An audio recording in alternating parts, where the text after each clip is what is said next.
தேர்தல் நடத்தை விதிமுறைகள் அமலுக்கு வந்துள்ள நிலையில் தூத்துக்குடி மாவட்ட எல்லையில் போலீசார் வாகன சோதனை ஈடுபடாது அதிர்ச்சியை ஏற்படுத்தியுள்ளது. தூத்துக்குடி விருதுநகர் செல்லும் சாலையில் உள்ள விளாத்திக்குளம் தொகுதிக்குட்பட்ட சென்னமரெட்டிப்பட்டி கிராமத்திலும் தூத்துக்குடி ராமநாதபுரம் செல்லும் சாலையில் உள்ள மாவட்ட எல்லை சோதனை சாவடிகளிலும் போலீசார் வாகன சோதனை ஈடுபடவில்லை என குற்றச்சாட்டு எழுந்துள்ளது. நாடாளுமன்ற தேர்தல் நடத்தை விதிமுறைகள் அமலுக்கு வந்துள்ள நிலையில் மாவட்ட எல்லையில் உள்ள சோதனை சாவடியிலேயே போலீசார் வாகன சோதனை ஈடுபடாமல் இருப்பது பொதுமக்களிடையே பல்வேறு சந்தேகங்களை எழுப்பி வருகிறது.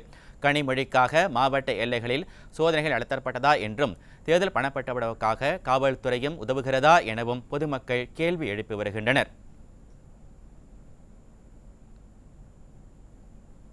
திண்டுக்கல் மாவட்டம் நிலக்கோட்டை பேரூராட்சி பகுதிகளில் திமுக பேனர்கள், கட்சி கொடிகள் தற்போது வரை அகற்றப்படாமல் உள்ள நிலையில் அதிகாரிகள் விரைந்து நடவடிக்கை எடுக்க வேண்டும் என பொதுமக்கள் வலியுறுத்தியுள்ளனர்.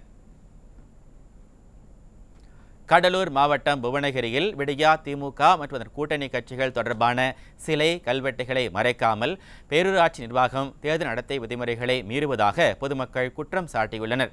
கீரப்பாளையம் உள்ளிட்ட பகுதிகளில் ஆளும் கட்சியின் கொடிகளை அகற்றாமல் ஒருதலை பட்சமாக செயல்படும் பேரூராட்சி நிர்வாகம், வருவாய்த்துறை மற்றும் தேர்தல் கண்காணிப்பு குழு அதிகாரிகள் ஆளும் கட்சிக்கு ஆதரவாக இருப்பதாக பொதுமக்கள் காட்டமாக தெரிவித்துள்ளனர். நீலகிரி மாவட்டம் கூடலூர் பகுதியில் உள்ள முக்கிய பகுதிகளில் விடியா திமுக, காங்கிரஸ், பாஜக ஆகிய கட்சிகளின் போஸ்டர்கள், விளம்பர பதாகைகள், கட்சி கொடிகள் அகற்றப்படாமல் தேர்தல் அதிகாரிகள் விடியா அரசுக்கு ஆதரவாக செயல்படுவதாக பொதுமக்கள் குற்றம் சாட்டியுள்ளனர்.